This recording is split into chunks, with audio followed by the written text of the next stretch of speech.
Hello बच्चों, good evening. कैसे आप सभी लोग? आई होप सभी लोग अच्छे होंगे, मस्त होंगे, है ना। तो पिछली क्लास में मैंने इलेक्ट्रोस्टैटिक जनरेटर स्थिर विद्युत जनित्र बताई थी, है ना। और उसका डिफिनेशन और उसका मीनिंग ये सब बता दी थी, और उसका स्ट्रक्चर और उसका जो प्रिंसिपल है, सिद्धांत, यहाँ तक मैंने बता दिया। आज पढ़ेंगे स्थिर विद्युत जनित्र कार्य कैसे करता है ना, उसका वर्किंग के बारे में आज हम जानेंगे। तो क्या टॉपिक क्या था? टॉपिक क्या था? स्थिर विद्युत जनित्र, है ना। स्थिर विद्युत जनित्र,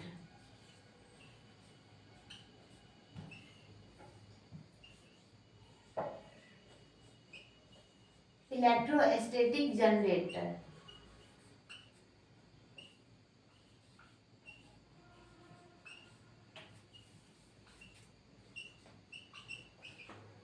क्या था टॉपिक? स्थिर विद्युत जनित्र, इलेक्ट्रोस्टैटिक जनरेटर, है ना। तो इसका हम इंट्रोडक्शन इसका हम बता दिए थे, और स्ट्रक्चर भी और प्रिंसिपल भी, सिद्धांत भी यहाँ तक हम बता दिए थे। आज क्या पढ़ेंगे? इसका वर्किंग, है ना। आज क्या पढ़ेंगे? इसका वर्किंग,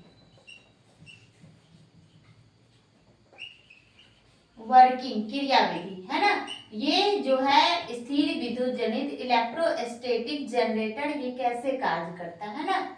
आज इसका वर्किंग पढ़ेंगे, क्रियाविधि, है ना। और ये पिछले ही क्लास में हम बताएं कि इलेक्ट्रोस्टैटिक जनरेटर जो है, ये 5 मार्क्स का क्वेश्चन आता है। इलेक्ट्रोस्टैटिक जनरेटर क्या है और इसकी व्याख्या करें, है ना। तो आपको इसका इंट्रोडक्शन, स्ट्रक्चर, प्रिंसिपल और वर्किंग, यूज, है ना, सब लिखना पड़ेगा, तब जाकर के 5 मार्क्स मिलेगा, है ना। ये मोस्ट इंपोर्टेंट क्वेश्चन है ना। MI मोस्ट इंपोर्टेंट क्वेश्चन है, इसको आप प्रिपरेशन कर लेंगे। तो आज हम पढ़ेंगे वर्किंग पढ़ेंगे, है ना। ये इलेक्ट्रोस्टैटिक जनरेटर जो है वर्क कैसे करता है, इसका क्रियाविधि। तो पहले तो इलेक्ट्रोस्टैटिक जनरेटर का स्ट्रक्चर बनाएंगे, है ना। क्या कैसे बनाए थे? एक गोलीय खोखले चालक लिए थे, है ना, और उसको क्या किए थे? एक कुचालक स्तंभ पर रखे थे। क्या, कहाँ रखे थे? एक कुचालक स्तंभ पर, है ना। एक ये स्टैंड है, इंसुलेटिंग स्टैंड है ना। ये इंसुलेटिंग स्टैंड है। और यहाँ पर क्या लिखे थे? यहाँ पर एक धातु की कंघी, यहाँ एक धातु की कंघी C1 लिए थे, है ना, जिसको आप बाहरी आवेश के स्रोत से जोड़ दिए थे, है ना। इसको क्या किए थे? बाहरी आवेश का स्रोत से जोड़ दिए थे। यहाँ पे एक मेटालिक कॉम, है ना, धातु की कंघी C1 लिए थे, जिसको बाहरी स्रोत से जोड़ दिए थे, है ना। और यहाँ पर ये जो गोलीय खोखले चालक है, इसके केंद्र में एक पुल्ली P2 लिए थे, और उसके ठीक नीचे क्या था? पुल्ली P1 था। और दोनों पुल्लियों पर क्या था? कुचालक बेल्ट, इंसुलेटिंग बेल्ट चढ़ा हुआ था, है ना। इंसुलेटिंग बेल्ट चढ़ा हुआ था। मेरा फिगर थोड़ा सा टेढ़ा मेढ़ा बन रहा है, आप लोग सही सही बना लेंगे, है ना। तो एक गोलीय खोखले चालक लिए थे, जिसके केंद्र में पुल्ली P2 और पुल्ली P2 के ठीक नीचे पुल्ली P1 लिए थे, है ना। और यहाँ पर मेटालिक कॉम, धातु की कंघी C1 था, जिसको बाहरी आवेश के स्रोत से जोड़ दिया जाता है ना। और यहाँ पर एक मेटालिक कॉम C2 था। एक मेटालिक कॉम क्या था? C2 था, है ना। ये क्या था? पुल्ली। ये इंसुलेटिंग बेल्ट,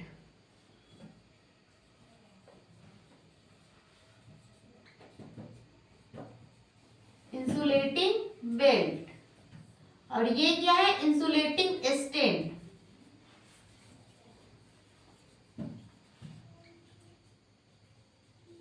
इंसुलेटिंग स्टैंड यानी कि कुचालक स्तंभ, है ना। ये इंसुलेटिंग स्टैंड है, और ये क्या है, इंसुलेटिंग बेल्ट, और ये मेटेलिक कॉम। ये क्या है, होलो स्फीयर, गोलीय खोखले चालक।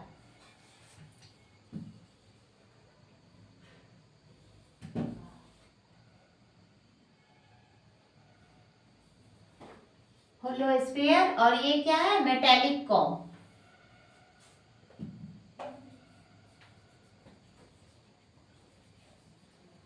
मेटेलिक कॉम, धातु की कंघी है ना, ये मेटेलिक कॉम है, ये पुल्ली है, पुल्ली P2, और पुल्ली P2 के ठीक नीचे पुल्ली P1 है ना, और यहाँ मेटेलिक कॉम C2 है ना, और ये गोलीय खोखले चालक है जिसको एक कुचालक स्तंभ पर रखा गया है ना। तो अब इसका ये तो स्ट्रक्चर है, अब ये वर्किंग कैसे करता है इसके बारे में जानेंगे। तो ये वर्किंग इलेक्ट्रोस्टैटिक जनरेटर जो है वर्किंग कैसे करता है ना। तो धातु की कंघी C1 को बाहरी आवेश के स्रोत से जोड़कर मोटर की सहायता, दोनों पुल्लियों को मोटर की सहायता से नचाया जाता है। तो धातु की कंघी C1 से आवेश उत्सर्जित होकर ये जो इंसुलेटिंग बेल्ट है इस पे चला जाता है, इंसुलेटिंग बेल्ट है इस पे चला जाता है ना।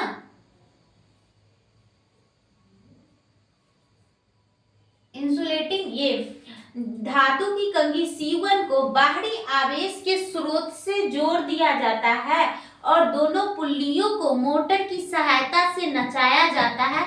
तो कोरोना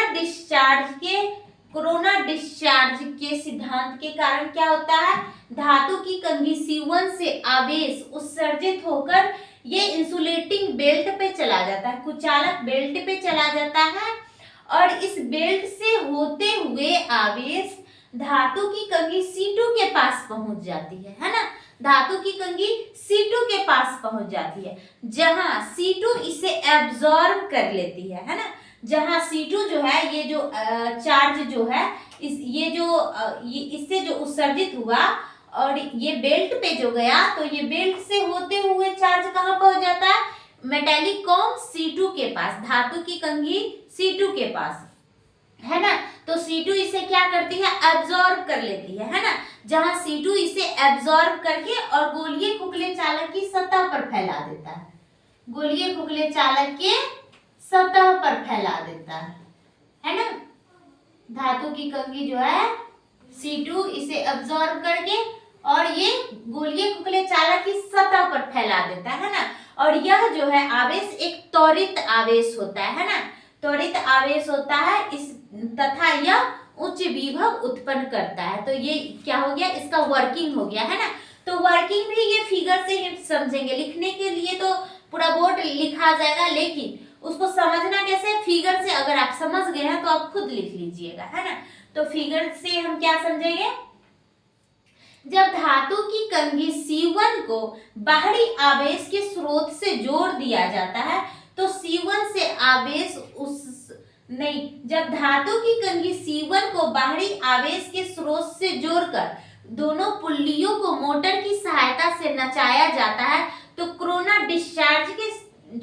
डिस्चार्ज के कारण आवेश धातु की कंघी से आवेश बेल्ट उत्सर्जित होकर इंसुलेटिंग बेल्ट पे चला जाता है। धातु की कंघी C1 से आवेश उत्सर्जित होकर इंसुलेटिंग बेल्ट पे चला जाता है। इंसुलेटिंग बेल्ट से होते हुए आवेश मेटेलिक कॉम C2 के पास पहुंच जाता है, यानी कि धातु की कंघी C2 के पास पहुंच जाता है ना, जहां C2 इसे एब्जॉर्ब कर लेती है और गोलीय खोखले चालक की सतह पर फैला देती है ना। और यह क्या है, एक त्वरित आवेश है, इसलिए यह उच्च विभव उत्पन्न करता है ना। तो ये इसका वर्किंग हो गया है ना। आई होप आप लोग समझ गए होंगे। अब इसको राइट करते हैं ना, अब इसको लिखते हैं। क्या लिखेंगे वर्किंग में, जब धातु की कंघी C1 को है ना, जब धातु की कंघी C1 को बाहरी आवेश के स्रोत से जब धातु की कंघी C1 को बाहरी आवेश के स्रोत से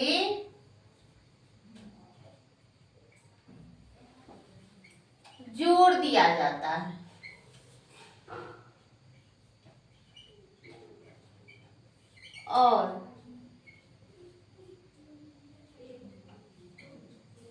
और दोनों पुल्ली को, है ना, और दोनों पुल्ली को,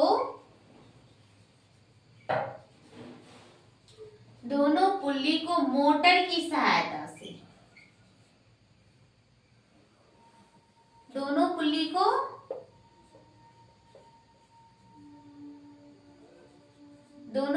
को मोटर की सहायता से नचाया जाता है।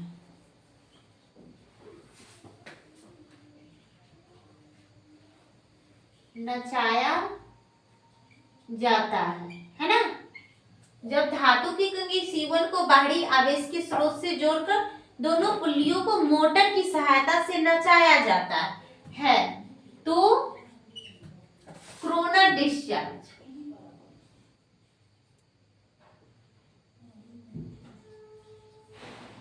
कोरोना डिस्चार्ज,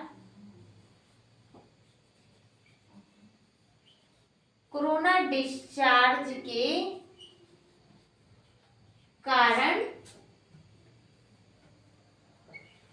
कोरोना डिस्चार्ज के कारण धातु की कंघी C1 से आवेश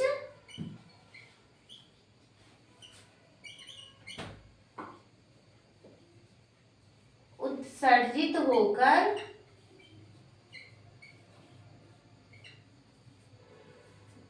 कोरोना डिस्चार्ज के कारण धातु की कंघी C1 से आवेश उत्सर्जित होकर कहाँ चला जाता है? इंसुलेटिंग बेल्ट पे चला जाता है ना, इंसुलेटिंग बेल्ट पे चला जाता है। आवेश उत्सर्जित होकर धातु के बेल्ट पे चला जाता है, है ना, चला जाता है।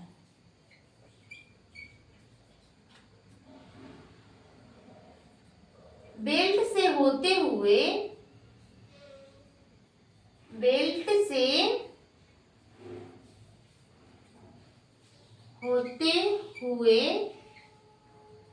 आवेश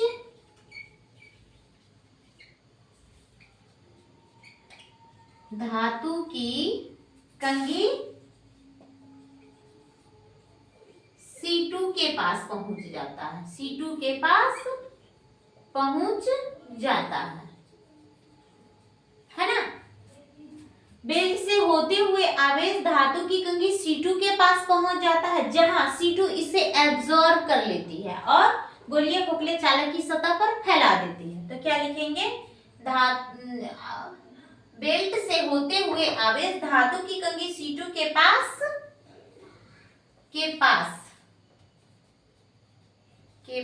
पहुंच जाती है ना, के पास पहुंच जाती है, जहां C2 इसे एब्जॉर्ब कर लेती है, अवशोषित कर लेती है ना, जहां C2 इसे अवशोषित करके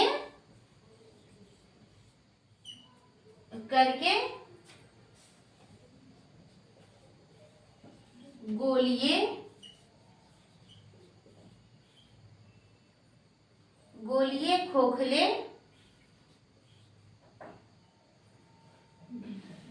खोखले चालक की सतह पर फैला देता है ना, गोलीय खोखले चालक की सतह पर फैला देता है, है ना। यह त्वरित आवेश होता है, चूंकि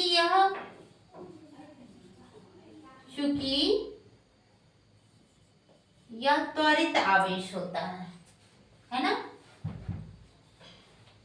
चूंकि यह त्वरित आवेश होता है ना, तथा यह उच्च विभव उत्पन्न कर सकता है, यह उच्च विभव उत्पन्न कर सकता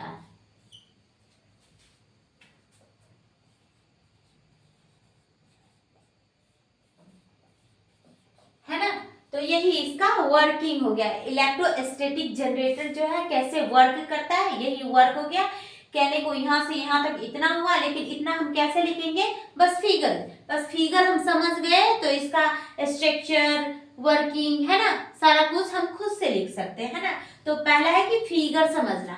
तो क्या है, जब इलेक्ट्रोस्टैटिक जनरेटर में धातु की कंघी C1 को बाहरी आवेश के स्रोत से जोड़कर पुल्लियों को मोटर की सहायता से नचाया जाता है, तो धातु की कंघी C1 से आवेश उत्सर्जित होकर इंसुलेटिंग बेल्ट पे चला जाता है ना।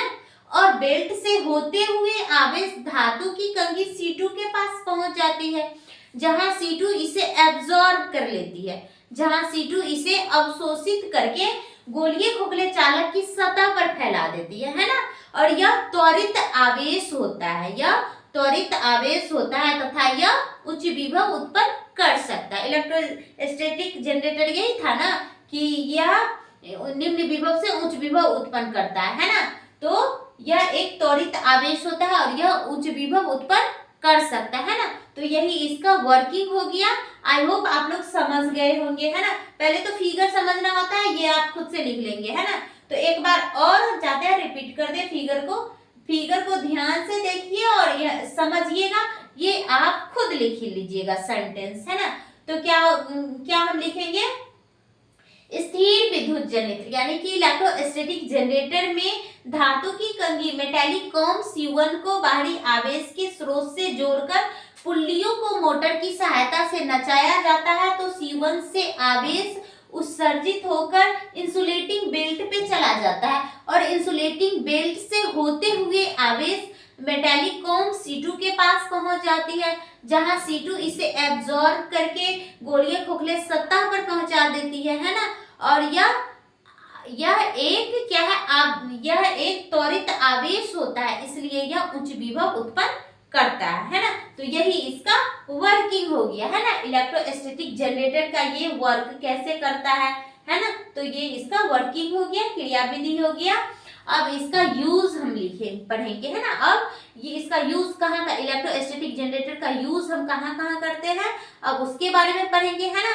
तो इसका इंट्रोडक्शन और सिद्धांत, संरचना और वर्किंग, है ना, ये सब आपको रिवीजन कर लेना है। और इस क्वेश्चन को, बहुत ही इंपॉर्टेंट क्वेश्चन है, एग्जाम में आता है। ये 5 मार्क्स का में आपको देखने को मिलता है एग्जाम में, है ना। तो इसका प्रिपरेशन आप अच्छे से कर लेंगे। पहले ही मैं बताती हूँ कि आपको इस क्लास में, इस सेशन में क्रैश कोर्स चल रहा है, तो इस सेशन में वही पढ़ाया जाएगा जो क्वेश्चन आपको एग्जाम में आने की संभावना है ना। तो इसमें इम्पोर्टेंट क्वेश्चन का सेशन ही चल रहा है ना। जो भी क्वेश्चन भी आया उसी क्वेश्चन का सेशन चल रहा है, तो आप इसका अच्छे से प्रिपरेशन कर लेंगे। ये भी इम्पोर्टेंट क्वेश्चन है, और भी मैंने क्वेश्चन डिस्कस कराई है, तो जिन बच्चों ने अभी तक नहीं पढ़ा है वो हमारे चैनल पर जाकर के और भी क्वेश्चन सब मैंने प्रैक्टिस करवाई है, तो वो जाकर के देख लीजिए, है ना। और इतना आप लोग तब तक स्क्रीनशॉट लीजिए, फिर मैं आगे बताती हूँ, है ना। तब तक आप लोग स्क्रीनशॉट लीजिए, फिर आगे पढ़ाते हैं।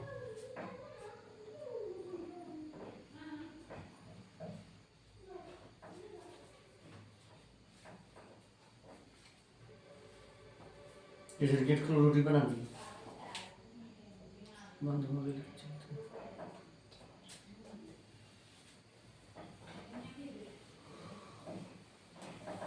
अब क्या पढ़ेंगे, इसका यूज, है ना, उपयोग। इलेक्ट्रोस्टैटिक जनरेटर का उपयोग हम कहाँ करते हैं, है ना। और फिगर बनाना बहुत ही इम्पोर्टेंट है ना।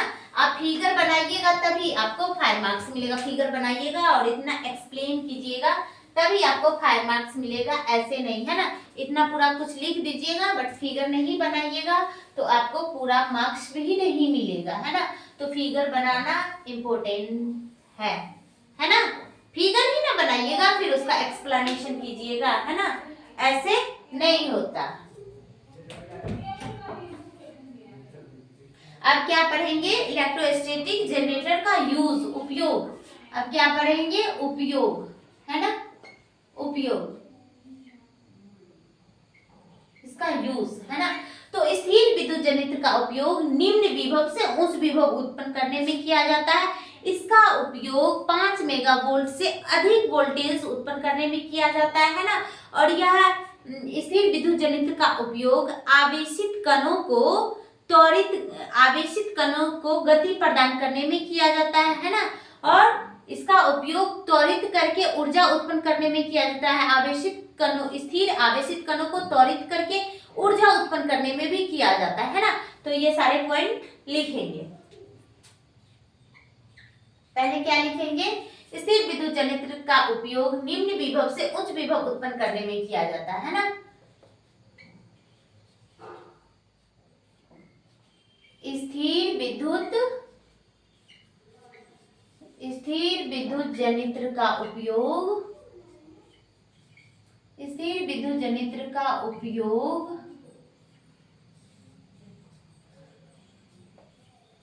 निम्न विभव से उच्च विभव उत्पन्न करने में किया जाता है। उच्च विभव उत्पन्न करने में किया जाता है ना। स्थिर विद्युत जनरेटर का उपयोग निम्न विभव से उच्च विभव उत्पन्न करने में किया जाता है ना। निम्न विभव उत्पन्न करने में किया जाता है ना। दूसरा क्या लिखेंगे, स्थिर विद्युत जनरेटर का उपयोग 5 मेगावोल्ट से अधिक वोल्टेज उत्पन्न करने में किया जाता है ना। तो इसके द्वारा, किसके द्वारा, स्थिर विद्युत जनरेटर के द्वारा, इसके द्वारा 5 मेगा वोल्ट से अधिक वोल्टेज उत्पन्न करने में, इसके द्वारा 5 मेगा वोल्ट से अधिक वोल्टेज उत्पन्न किया जाता है। अधिक वोल्टेज उत्पन्न किया जाता है।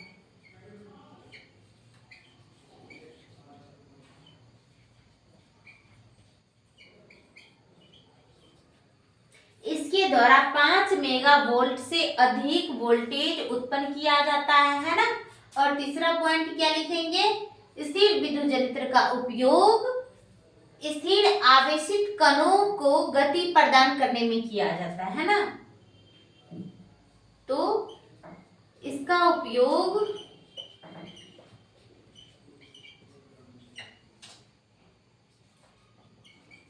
स्थिर आवेशित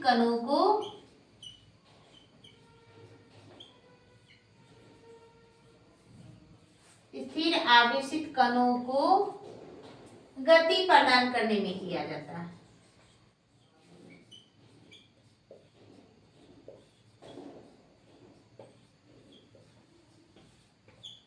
स्थिर विद्युत जनरेटर यानी कि इलेक्ट्रोस्टैटिक जनरेटर का उपयोग स्थिर आवेशित कणों को गति प्रदान करने में किया जाता है ना।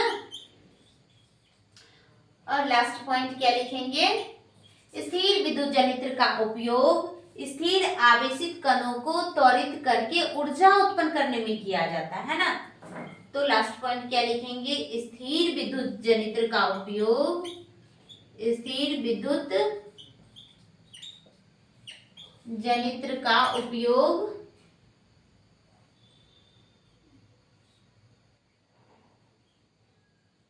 स्थिर विद्युत जनरेटर का उपयोग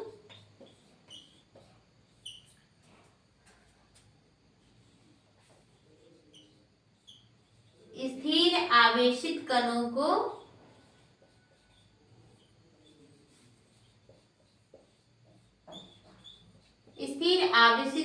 को त्वरित करके ऊर्जा उत्पन्न करने में किया जाता है ना, त्वरित करके ऊर्जा उत्पन्न करने में किया जाता है, करने में किया जाता है ना। तो ये क्या हो गया, स्थिर विद्युत electrostatic unit, electrostatic generator, unit नहीं, इलेक्ट्रोस्टैटिक जनरेटर का क्या हो गया यूज, इसका उपयोग क्या है ना। तो इस पहला तो इसका उपयोग निम्न विभव से उच्च विभव उत्पन्न करने में किया जाता है ना, और दूसरा 5 मेगावोल्ट से अधिक वोल्टेज उत्पन्न कर, इसके द्वारा 5 मेगावोल्ट से अधिक वोल्टेज उत्पन्न कर सकते हैं। और तीसरा स्थिर विद्युत जनरेटर का उपयोग स्थिर आवेशित कणों को गति प्रदान करने में किया जाता है ना। और लास्ट पॉइंट मैंने क्या लिखा है, स्थिर विद्युत जनरेटर का उपयोग स्थिर आवेशित कणों को त्वरित करके ऊर्जा उत्पन्न करने में किया जाता है ना। तो ये इसका यूज हो गया है ना। तो आप लोग इसे भी लिख लीजिए और स्क्रीनशॉट ले लीजिए, और जब ये क्वेश्चन आएगा कि स्थिर विद्युत जनरेटर क्या है या इलेक्ट्रोस्टैटिक जनरेटर, इसी को वन डी ग्राफ जनरेटर भी कहते हैं ना। क्यों कहते हैं, क्योंकि रॉबर्ट वन डी ग्राफ ने इसकी खोज की थी, इसलिए इसे वन डी ग्राफ जनरेटर भी कहा जाता है ना। तो आपको क्वेश्चन ये भी आएगा कि वन डी ग्राफ जनरेटर क्या है, इसकी व्याख्या करें, तो आपको ये पूरा लिखना पड़ेगा, उसका इंट्रोडक्शन, सिद्धांत, संरचना और वर्किंग, क्रियाविधि और यूज है ना, और उसका फिगर भी बनाना पड़ेगा, तभी आपको पूरा 5 मार्क्स मिलेगा। तो ये क्वेश्चन बहुत ही इंपॉर्टेंट क्वेश्चन है ना। तो आप लोग इस क्वेश्चन का प्रिपरेशन कर ही लेंगे, प्रिपेयर रहेंगे पहले से ही एग्जाम के लिए है ना, तभी आप एग्जाम में अच्छा स्कोर कर पाएंगे, अच्छा से अच्छा नंबर ला पाएंगे है ना। तो आप लोग इसका स्क्रीनशॉट ले लीजिए है ना। तो ये क्वेश्चन पूरा कंप्लीट हो गया। पिछली क्लास में मैंने सिद्धांत तक बता दी थी और आज वर्किंग और इसका यूज है ना। तो ये क्वेश्चन पूरा कंप्लीट हो गया। जिन बच्चों ने नहीं देखा है इलेक्ट्रोस्टैटिक जनरेटर का जो फर्स्ट क्लास, जिन बच्चों ने नहीं देखा, जिनका छूट गया, तो वो हमारे चैनल पर जाकर के देख सकते हैं है ना। ऑलरेडी अपलोड है पहले से ही, तो वो पहले इसका इंट्रोडक्शन और कंस्ट्रक्शन है ना, ये सारे वहां से देख लेंगे। फिर ये वर्किंग और यूज, ये आज का क्लास है। तो दोनों क्लास मिला के पूरा एक क्वेश्चन कंप्लीट हुआ है आपका। तो आप लोग इस क्वेश्चन को प्रिपेयर कर लेंगे फॉर एग्जामिनेशन के लिए है ना। तो आज के लिए इतना ही, तब तक के लिए बाय बाय, टेक केयर है ना।